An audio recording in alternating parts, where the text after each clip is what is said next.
नमस्कार बच्चों, स्वागत है आपका हमारी YouTube क्लास के अंदर। और आज आपके सामने लेकर आया हूँ एक महत्वपूर्ण सवाल जो परीक्षा में अक्सर पूछा जाता है। कि सवाल है √5 है वो एक अपरिमेय संख्या है, √5 है, √2 है, √3 है। इस प्रकार का सवाल है जो हमेशा अक्सर आता रहता है। तो उस सवाल को आप समझना है किस प्रकार आप इसको सरल करेंगे। तो सबसे पहले इधर देखिए किस प्रकार आपको इसको सरल करना है। हमें सवाल दे रखा है कि √5 एक अपरिमेय संख्या है। यहाँ पे पूछा है अपरिमेय संख्या, हम क्या करेंगे इसका उल्टा मान लेंगे। तो माना कि √5 क्या है, एक परिमेय संख्या। लिखो माना कि √5 एक परिमेय संख्या है।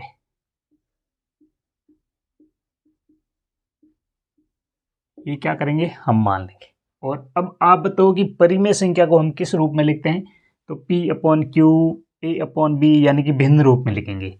तो हम लिख लेते हैं परिमेय संख्या को लिखेंगे P/Q। तो जैसे कि P और क्या है, यहाँ P और Q दोनों क्या है, एक पूर्णांक है।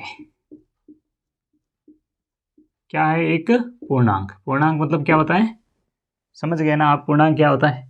तो P और Q पूर्णांक है और क्या है, एवं PQ से अभाज्य है।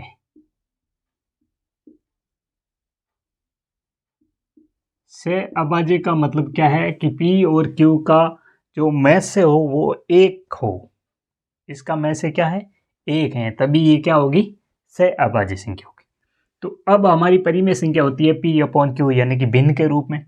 तो हम इसको क्या करेंगे, जो √5 है वो हमारी परिमेय संख्या है। तो √5 हमने लिख दिया यहाँ पे, किसके बराबर है, P/Q के, क्योंकि ये क्या है, एक परिमेय संख्या है। तो अब आप इसका क्या कर लोगे, बराबर में है तो इधर उधर क्रॉस गुणा कर लेंगे। तो ये इसके साथ, अगर इसके बट्टे में कुछ नहीं है तो हम एक कर सकते हैं। अब आपको इधर उधर क्रॉस गुणा करना है, वज्र गुणा करना है। तो P का इसके साथ गुणा करेंगे तो P आएगा, और √5 का इस Q के साथ करेंगे तो √5Q आएगा। अब आपके पास ये P का जो मान आया है, इस P का मान यानी कि इसके दोनों तरफ हम क्या करेंगे, वर्ग कर देंगे, यानी कि दोनों तरफ स्क्वायर लगा देंगे। तो यहाँ पे आप लिखो दोनों तरफ वर्ग करने पर क्या करोगे, वर्ग करोगे। तो यहाँ पे कर दो P का वर्ग बराबर √5Q इनका वर्ग कर दिया। तो अब यहाँ पे लिख दो P², और √5 का क्या हो जाएगा 5, और Q का क्या हो जाएगा Q²। एक समीकरण ये जो आपको प्राप्त हो गई यहाँ पे P² बराबर 5Q, इसको हम समीकरण क्या मान लेंगे, एक मान लेंगे। अब यहाँ से आपको क्या करना है, ये जो आपको समीकरण प्राप्त हुई है P² बराबर 5Q², इससे आपको क्या पता चला, ये जो 5 है इसके बट्टे में जाएगा, यानी कि P²/5 बराबर Q² बच जाएगा। तो यहाँ से आपको क्या पता चलता है कि P² है वो 5 से क्या हो रहा है, विभाजित हो रहा है। तो हम यहाँ पे लिख सकते हैं, क्या लिख सकते हैं, P²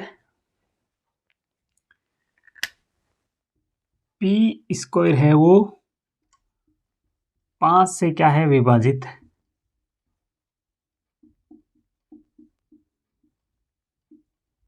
अब जब P² 5 से विभाजित है तो P भी 5 से विभाजित होगा।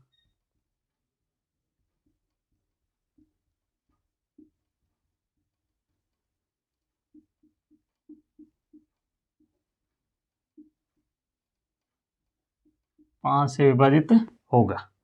अब यहां से तो ये पता हो गया। अब देखो ये जो P² बराबर 5Q² है, अब हम क्या करेंगे, P की जगह कुछ ना कुछ मानेंगे। यहाँ पे क्या है 5, तो इससे रिलेटिव हम P की जगह मान लेते हैं। P बराबर हम मान लेते हैं 5, कुछ भी मान लो, A मान लो, 5A। तो अब P की जगह ये रखो मान, P² कहता है 5A का स्क्वायर बराबर में क्या कहता है, 5Q²। ध्यान से समझो, ये सवाल बहुत ही महत्वपूर्ण है। परीक्षा में अक्सर पूछा जाता है कि √5 एक अपरिमेय संख्या है, या √2 एक अपरिमेय संख्या है, या √3 एक अपरिमेय संख्या है। इस प्रकार का सवाल जो हमेशा आएगा।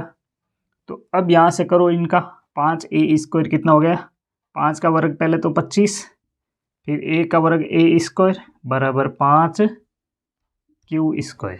अब देखो बराबर के इधर उधर है तो ये संख्या इससे कट जाएगी कितनी बार, 5 बार।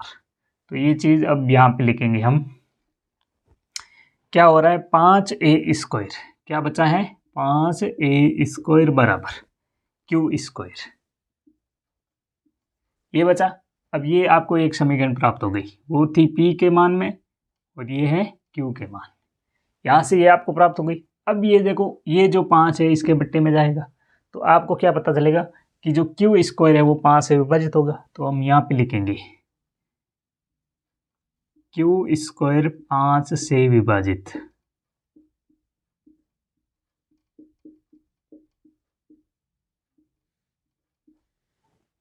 विभाजित है तो q भी 5 से विभाजित होगा, होगा ना।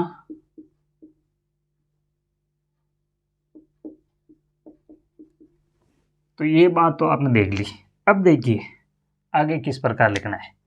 जब ये देखो आपने यहाँ से देख लिया p² का मान देख लिया, q² का मान देख लिया, अब आपको क्या दिख रहा है, ये सवाल कहता है कि समीकरण 1 और समीकरण 2 में, समीकरण 1 व समीकरण 2 से p और q के मान, p और q के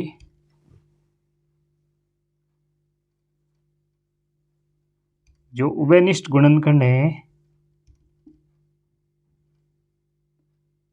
उभयनिष्ठ गुणनखंड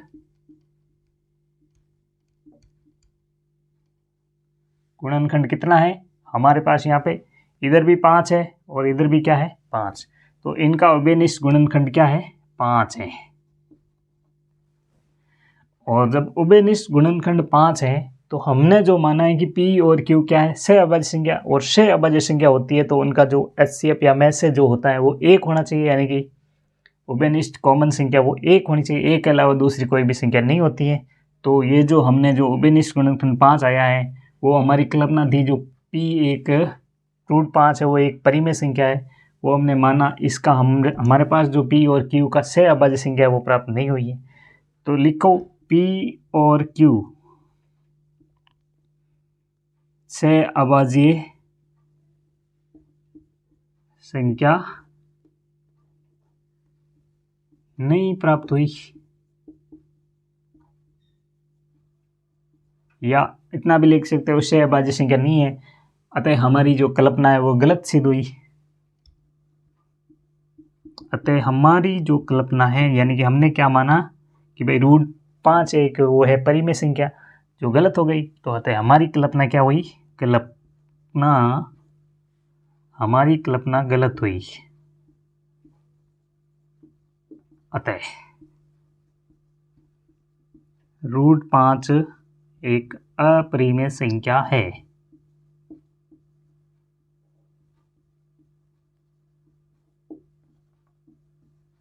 मतलब बिल्कुल कुछ विशेष बात नहीं है, आपको ध्यान लगा के इस सवाल को समझना है, यानी कि ये सवाल किस प्रकार से आपको सरल करना है। सबसे पहले इसको विपरीत मानो, फिर परिमेय संख्या को किस रूप में लिखते हैं, फिर आप इसका वर्ग करो, फिर इसको विभाजित करो। तो बस बहुत ही आसान है, आराम से ध्यान से समझना है।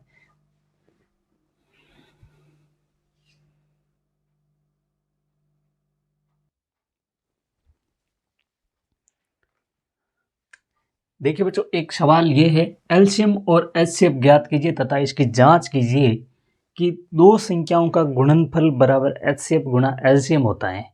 इस सवाल को कैसे करेंगे, सवाल है 26 और 91 दो संख्या है, इन संख्याओं को सबसे पहले एचसीएफ और एलसीएम आपको निकालना है, फिर आपको इसकी जांच करनी है। जो दोनों संख्या हैं इन दोनों संख्याओं का आपस में गुणा करते हैं और बराबर में इन संख्याओं का एलसीएम और एचसीएफ निकालते हैं, फिर गुणा करते हैं, तो दोनों क्या होते हैं, बराबर होते हैं। तो ये किस प्रकार आप करोगे, तो सबसे पहले हमारे पास संख्या है 26 और 91, तो इनका एलसीएम और एचसीएफ निकालना है। तो हम क्या करेंगे, सबसे पहले एचसीएफ निकालते हैं। तो अलग अलग अभाज्य गुणनखंड करते हैं, 26 का करते हैं 13, और 13 किस अभाज्य संख्या, तो ये 13 से, फिर करते हैं 91। 91 किस में जाएगा? 2 3 5 7, तो किस में जाएगा? 7 में। और 7 13 7 91, फिर 13 से। यही हुआ, हो गया। अब इसको लिख दो, 2 गुणा 13 बराबर 26 हो गया। और 7 गुणा 13 बराबर 91, ये तो पता ही है। अब आपको यहाँ से तो एक तो निकालना है HCF और एक निकालना है LCM। ये दोनों चीज़ आपको निकालनी है। तो किस प्रकार LCM निकालते हैं और किस प्रकार HCF निकालते हैं? तो HCF में आपने ये अलग अलग निकालने, इनको दोनों के अभाज्य गुण। फिर आपको देखना है कि इन दोनों में जो कॉमन चीज़ है वही आपका क्या है? HCF है। तो इन दोनों में आपको कॉमन क्या दिख रहा है? 13। तो ये 13 आपका क्या हो जाएगा? HCF। और LCM क्या होगा? ये जो सभी है इनमें से एक जोड़ा ये हो गया और बाकी ये, तो हम क्या लिखेंगे? 2 गुणा 7 गुणा 13। HCF हो गया 13। अब इनका आपस में गुणा करो, कितना हो रहा है? 13 7 91, 91 गुणा 2, तो 2 और 2 नमा 18, यानी कि आपका LCM आया 182। अब आपको जांच करनी है कि दोनों संख्याओं का गुणनखंड बराबर है वो किसके? HCF और LCM के। तो दो संख्याओं का गुणनखंड या गुणनफल, दो संख्याओं का गुणनफल, तो दो संख्याओं गुणन संख्या कौन सी है? 26 और 91। 26 और 91 का गुणनफल बराबर HCF और LCM, इनका गुणनफल क्या है? बराबर। तो HCF कितना है? 13 और LCM कितना है? 182। अब ये जो आपस में दोनों इनका गुणा करेंगे और इनका गुणा करेंगे तो दोनों का मान क्या आएगा? बराबर। तो 26 और 91 का गुणा करो, 91 और 26 का, तो 6 और 6 नमा 54, 2 और 18, 6 6 3 2, इसका गुणनखंड कितना आया? 23 66 बराबर। इसका भी करो, 182 गुणा 13,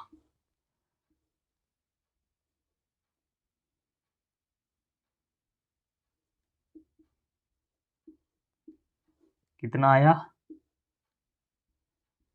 बराबर। कितना आया? 23 66, यानी कि दोनों मान क्या है? बराबर। यानी कि दो संख्याओं का गुणनफल, ये अपनी दो संख्या है 26 और 91, और HCF और LCM, तो ये एक HCF हो गया और ये क्या हो गया? LCM। इन दोनों का आपस में गुणा किया तो ये दोनों बीच में क्या लगा रहेगा? बराबर। तो दोनों क्या आए? बराबर। इस प्रकार ये जो दो सवाल थे, हमने जो परीक्षा में आने वाले जो महत्वपूर्ण सवाल थे वही मैंने करवाए थे। इसी प्रकार जो हमारी जो क्लास है चलती रहेगी।